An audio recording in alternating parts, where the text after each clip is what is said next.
Sis and Tell. Sis and Tell. A whole lot of talk about a whole lot of nothing. Sis and Tell. Amanda to stand up and Alison's on TV. When they hop on the phone, yeah, you know it's the place you wanna be. Sis and Tell.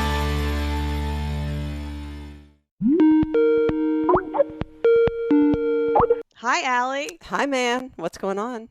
I'm so desperate for adult interaction. I was just going to say. How desperate are you? I thought you were going to say I'm so desperate for attention, but okay, adult interaction. We'll go with that route. Well, obviously, I'm desperate for attention, but that's been a lifelong need, okay? Adult interaction, not so much.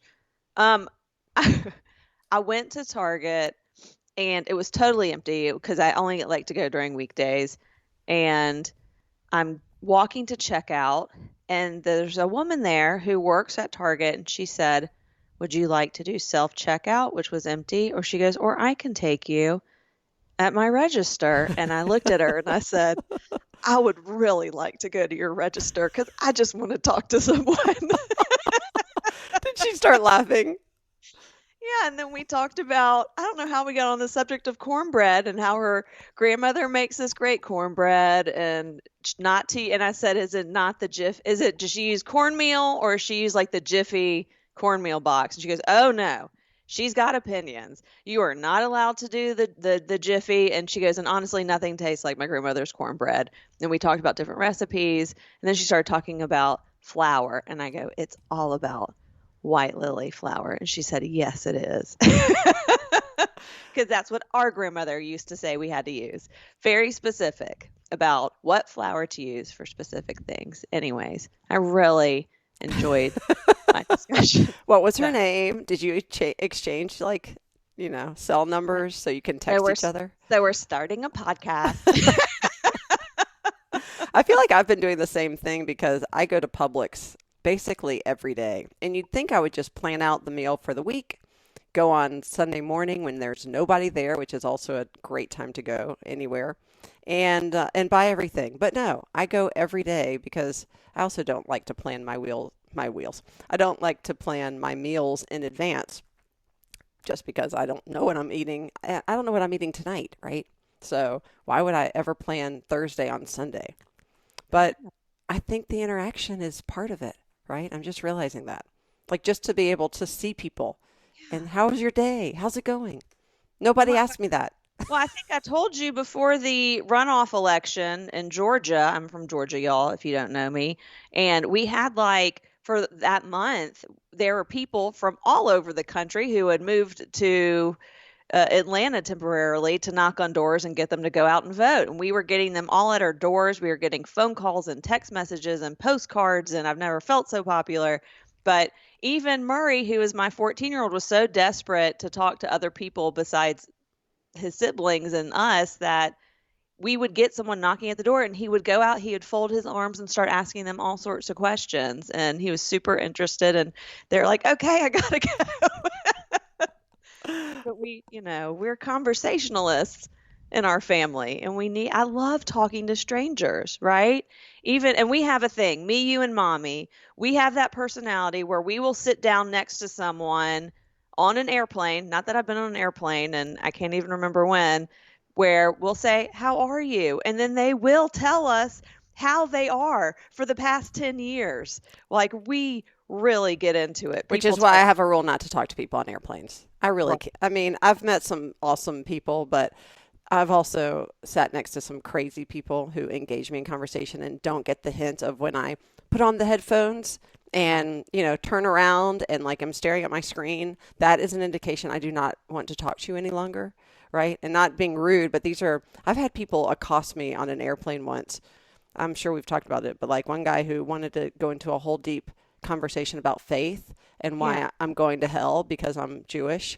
Oh. And once he broached that, that was sort of crossing the line. Not sort of. That was definitely crossing the line. And I went, I'd really not like to talk to you anymore. I'd like for you to go back to your little chair. literally the same thing happened to me on an airplane, but I was 12, right? And I still remember the guy's name to this day. And I was flying by myself to go visit the cousins, and I had to spend like 45 minutes defending my religion to this guy who was just quoting scripture. And then afterwards got off the plane, and this adult walked up to me and she goes, I listened to that entire conversation and you did a really good job holding your own. And I'm like, that would have been a great opportunity for you to step in and be like, leave her alone. Right. Also, I've had a series of guys who have been like, I guess I'm like, look, now I'm Amanda Marks, but at one point I was Amanda Goldstein. I don't know why I would be telling my last name to someone on a plane, but why would you? Guys being like, maybe they just figured out I was Jewish because of my hair. I don't know, but they were like, oh, I love Jewish women. This one guy who I was like on coming home from college, and I was like 19, and he was way too old to be talking to me like this. And he's like, would you like me to get you a drink? I love Jewish women. I always date Jewish women. I'm like, why in the world would let's say I was interested, why would I want to fit in a category? Right? I don't want to hear you always date women who look like me or have a similar personality. Like, I don't want to be anyone's type. I want to be their unique find, which is... Trust me, Aaron would definitely put you in the unique find category. There is no one like you. That's true. Because even if I seem like I fit a category, I sure as heck don't. Yeah. I don't. Did I ever tell you about the best conversation I ever gotten to on an airplane? No, but I'm dying to know. It's actually, I would say the conversation was interesting, but it was really the person. I sat next to this guy named Alan Begner, who was from Atlanta. I was working for Cartoon Network, and I was at a convention in Las Vegas. So I was flying back with him. And he is a First Amendment rights attorney, but like to the fullest extent of what that means. So, and he's Jewish, but he's represented like neo-Nazis and the porn industry and like all like he thinks he's like a staunch First Amendment rights person, right? Wow. So but like so is the ACLU, right?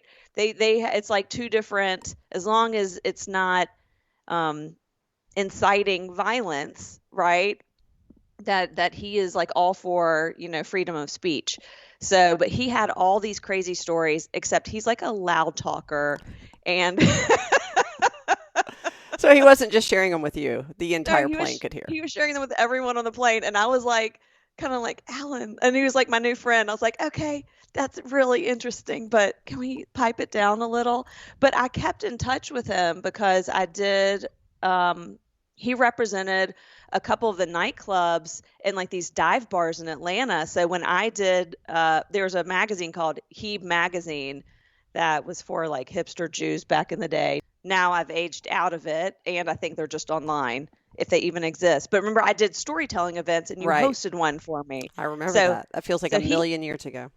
So he got me. I did one at the Star Bar in downtown in Little 5 Points of Atlanta, and I did the other one at the Claremont Lounge.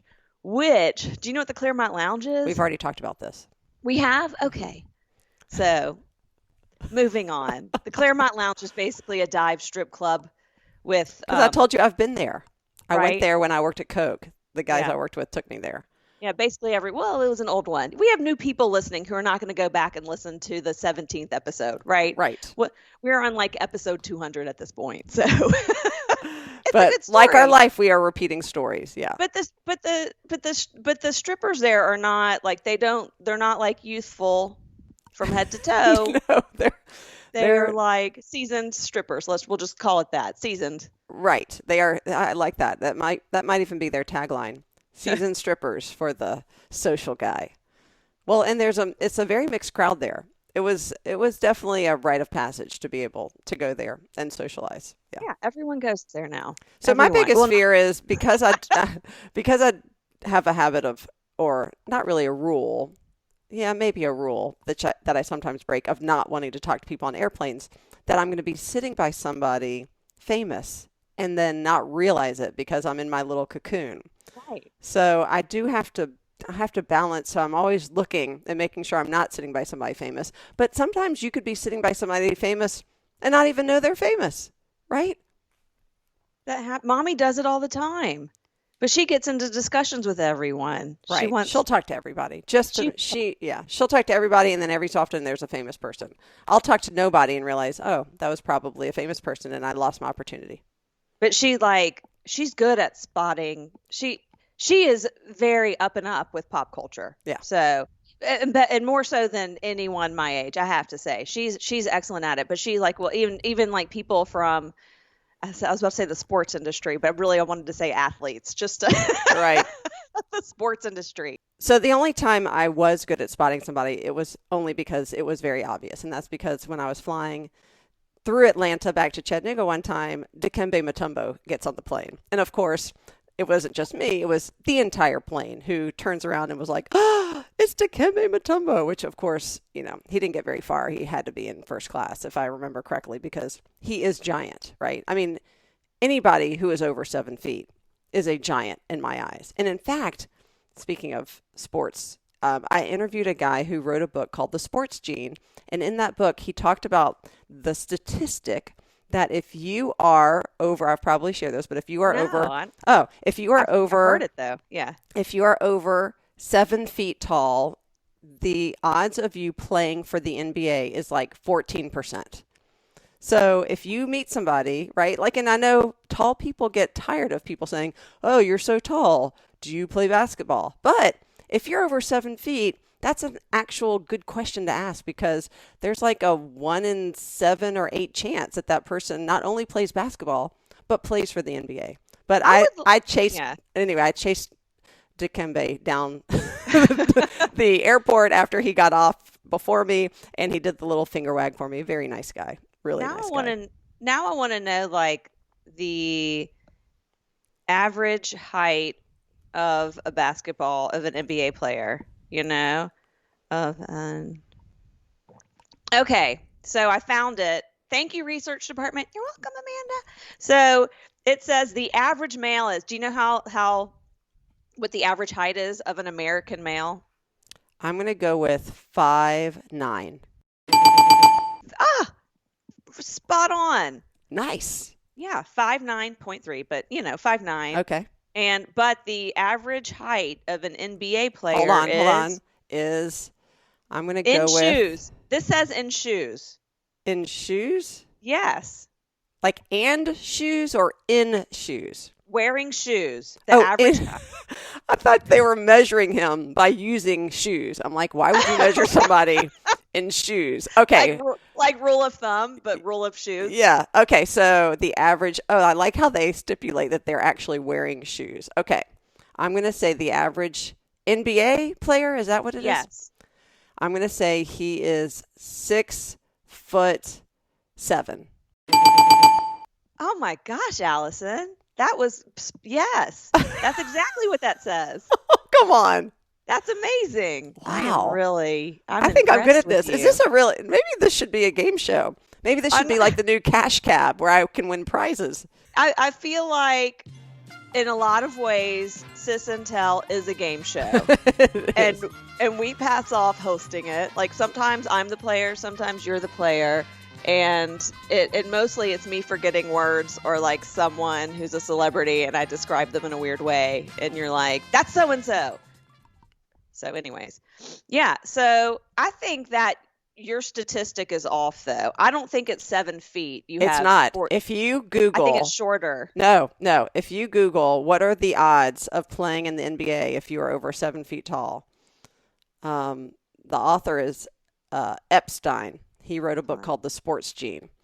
And I'm telling you, that statistic stuck with me, and I've used it different places. It's a good party little stat.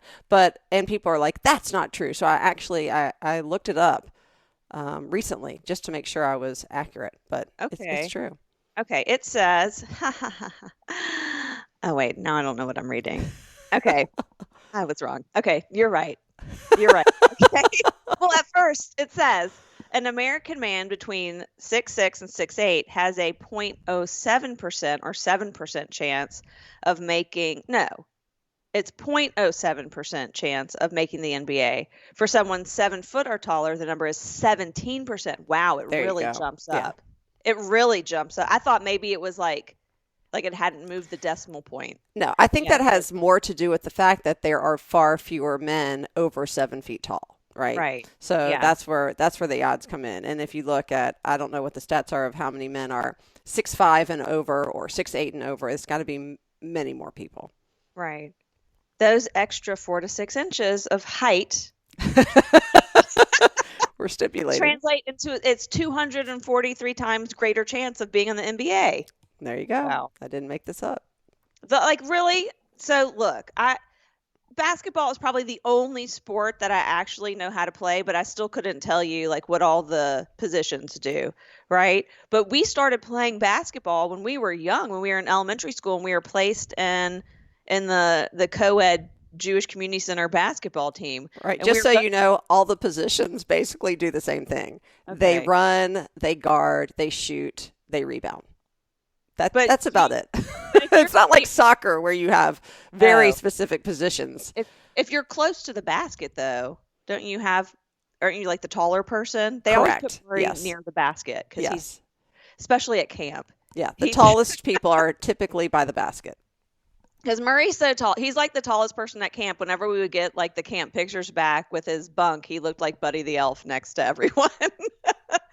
But like basketball, literally like the only game I know. Like I remember watching one of the local high school basketball game, and I was actually cheering. Like I don't do that in football. I don't do that in anything else except for that. But my favorite team to watch is the Harlem Globetrotters. Yes. Have you seen them? Have you seen them in person? Not only, okay, I don't think I've told you this. Not only have I seen them in person, I think Right. we went to one of the old, because there's different incarnations Yes. of the Globetrotters, right? But are you ready for this? Yes. I am friends with a former Globetrotter. Which one? His name is Paul Gaffney. He Okay. lives in Chattanooga, and his nickname was Showtime Gaffney. Oh my goodness. Yep. And not only that, his son was in school with Arthur. His daughter, I mentored her for a project she did at school, and he was one of Arthur's basketball coaches when he was in elementary school.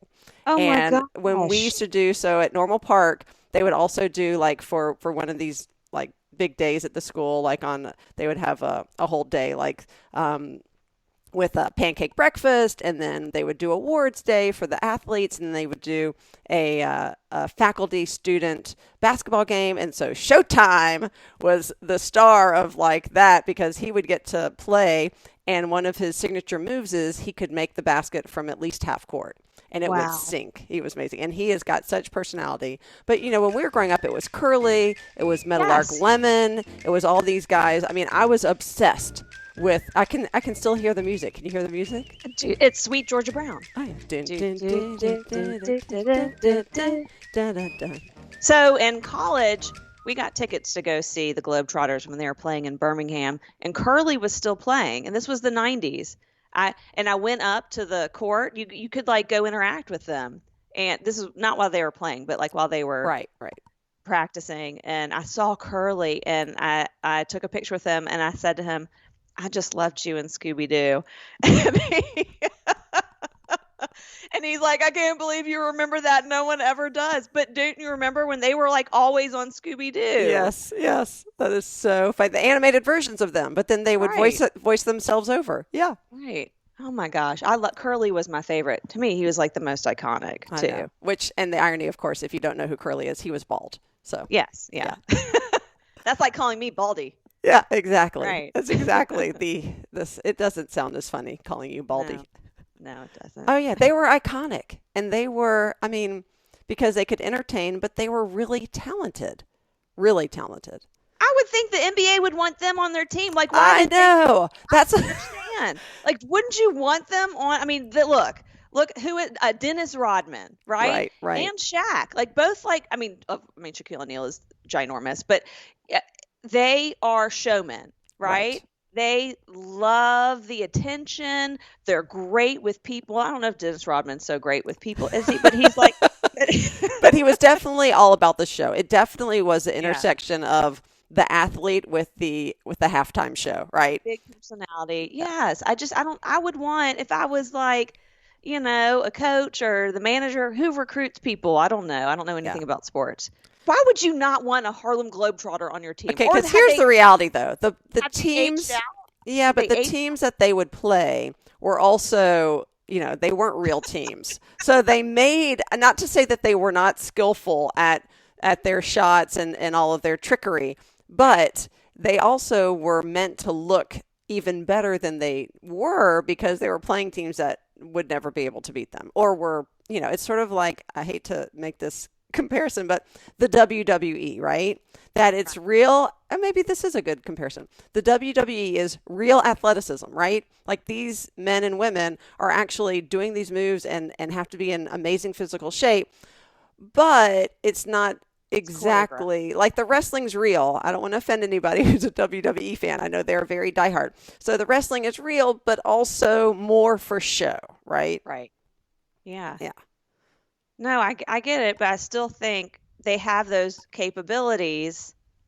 They could really, like a No, I WWE agree. Right. wrestler. Yeah. I bet if they were doing traditional wrestling that you see in like high school and college, that they could do that. Right. Right? Just like I'm saying, the Harlem Globetrotter could play in the NBA. I bet, or I think they aged out or something like, or maybe they preferred to be on that team. Right, right. Or maybe they were right on the cusp of being good enough, but had the personality, the showmanship, and and the ability to actually be there, but not quite there. Right. Yeah. Yeah, it's really interesting. Are they Maybe still around? They just didn't get recruited. Maybe. Right? They weren't in the right place to get recruited. So they auditioned for Harlem Globetrotters. I don't know. Now I need to know. I know. I haven't. You know what? I haven't seen Paul Gaffney in a while, but it makes me want to just call him up and ask him all these questions. Yes. I know. But do you know? Go to our research department. Are the Harlem Globetrotters? Is there a current version of them? Like I know they just, because they do age out of being a Globetrotter. But do they keep recruiting more? Is that still a thing? So I know for certain that there is a team called the Harlem Wizards, because they've been here, and Murray has a tank top from them because they did some fundraiser that he was a part of. And Harlem Globetrotters are still around. They just celebrated some sort of win in the Guinness World Records with 3 new record titles, by the way. And what did they win? How long have they been around? Does it say? They do a player draft. They do a draft too. Oh, see, that's fun. That's it. I would love to. How much fun would it be to watch the? So they do a wide array of talented prospects that includes a standout college player, a Super Bowl winning quarterback, a 2020 World Series champion, as well as a viral nun.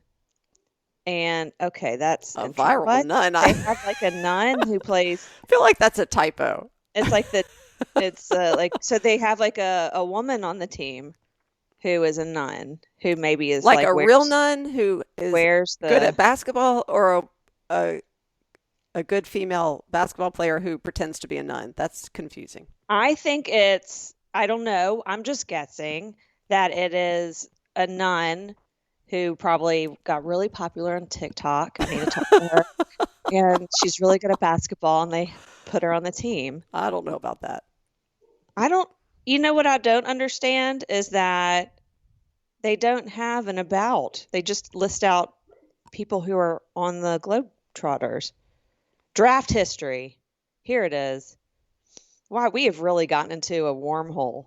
I know, but I think this is fascinating. Rabbit hole, sorry. Yeah. Gone down some hole. Sister Margaret Ann. That's who, and she's from current team Archbishop Coleman Carroll High School. Mookie Betts from the Los Angeles Dodgers. Chadwick Boseman, who's an actor. That sounds familiar. He died. Wait, we know him. We know him. He died. He did? Yes. No. Yes. No. He was a Globetrotter? Wait, what? I think they gave him the honor of Globetrotter after he passed away. Because that's what Oh, I read something and it was said they gave the honor to an actor post, pronounce that word for me. yeah. Pronounce that word. After someone's death. Posthumously. Thank you. You're welcome. Yeah, Chadwick. That's what I was just, I know who that is. I just was so shocked to see him on the Globetrotters list that I was like, that can't be Wow. the guy from Black Panthers and all those amazing movies. Anyway, this history, they really don't. I'm trying to scroll to see. Okay, well, in the meantime, here's what I really wanted to know.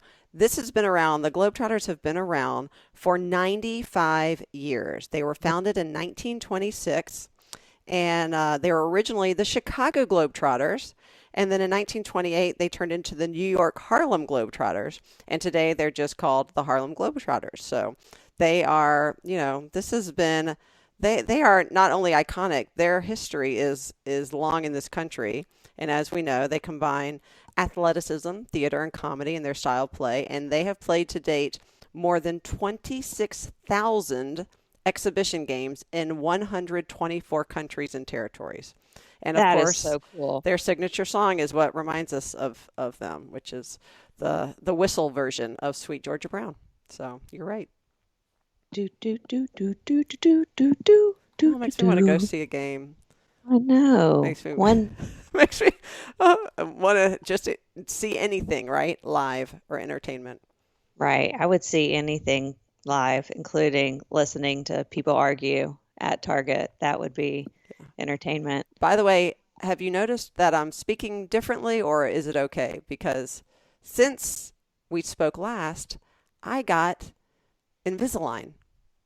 Well, you told me you ordered it. You just got it? Yeah, well, it's not. I did it through my orthodontist, so it just got. Yeah, I had to, get all the stuff. It's actually not Invisalign brand. It's called Sure Smile. There's a whole bunch of them, and I sort of was joking a few years ago when our dentist told Levi that his teeth looked great and he didn't need braces, that I would then earmark the money set aside for his braces to fix my teeth, which, as we both know, I had braces for 3 years. My teeth have shifted because I never wore the retainer. And so I just did it. And now 3 days into it, my teeth are fine, but they had to put these, you can't really, can you see? No, You can't really I see. can't. No, they're No, invisible. they're invisible. Yeah, That's but they had to glue these sort of brackets on my teeth because that's what holds the Sure Smile retainers on so that they don't shift. Well, those brackets, I mean, if you remember having braces, Oh, they no. poke out. Remember you used to put wax on them? No, and, thank you. Ugh. I still have nightmares about braces. I have nightmares that I have whatever the spacers they put on the back molars, Yeah. that I still have them and they never took them out. Oh, no. Like it's like, and I have dreams that my teeth are falling out constantly. Like my Yeah. adult teeth, it's awful. I would think of getting those, but having to glue something on my teeth. Yeah. No, is that normal? Yeah. Do they No, usually this is what do they that? do. This is what they do. And it's not exactly something I knew about, except for my running partner. Ironically, we were both researching this independently of each other. So she got them, I think, like 4 months ago. So it's good because she's warned me about all of these things, except her teeth really hurt like the first week, and my teeth didn't hurt at all. She's like, "What are you, superhuman? Do you have the highest tolerance for, or threshold for pain?" I was like, "No," but I am paying the price with these brackets piercing my lip, and it is giving me serious PTSD from when I was 9 or 10 and had braces the first time. Do you have to keep those things on the entire time? 23 hours a day. Yeah. No, I mean the glued stuff to your teeth. Oh, well, yeah. No. Well, not after they're done. I mean, when they're done, they'll remove them. I know, but I meant why. I didn't know if it was just at the beginning you had to have the glue to keep them on. No. The glue is just for the bracket that's glued on your tooth. So imagine it as like the plastic retainer that I'm wearing right now. If I just put it on my teeth without an anchor, they wouldn't stay on my teeth. They would keep slipping They would off. keep slipping off, right? So it's because I'm not at the stage, hope I will be eventually, but where they're just trying to maintain, they're actually trying to shift. So you need something stronger than just the plastic on your teeth. You have to have an anchor that's really keeping it. So yeah, I have to keep those on my teeth forever. I'm Not sorry. forever. Well, for a year. So, Oh, God. I know. I mean, don't you wish you had started it in March? oh my gosh, are you kidding me? That's all we talk about. My friend Jalen and I talk about the fact that we wasted so much COVID time and masking time and stuck in our house time not having these on already. But it is what it is, right? In a year, if I don't do it in a year, I'll still have crooked teeth. So Right. it's worth it. And my teeth aren't terrible. I mean, Alan was like, what? Why? Even the boys are like, why are you getting these? That is so silly. But it's something that has For really you. bothered me. Yeah, Yeah. it has bothered me for a long time. And I wanted to do it. So I'm doing it. And now Yeah. I'm feeling the literal pain of my decision. So Yeah. That's how I feel about my boobs, but I don't know if I'll ever get them done. I don't think they make Invisalign for boobs. They do. It's called that a would bra, be amazing. right? Invisalign for boobs would be amazing. Right. Do you know about one? Let me know. Is there a TikTok video about boob Invisaligns? I don't know. So thanks for listening to the latest edition of Sis and Tell podcast. We hope you've really enjoyed season 6 so far. If you are new, we are also on Facebook. Just look up Sis and Tell, and we'd love to engage with you. As always, this has been Amanda and Alison with a whole lot of talk about a whole lot of nothing. We'll catch you next time.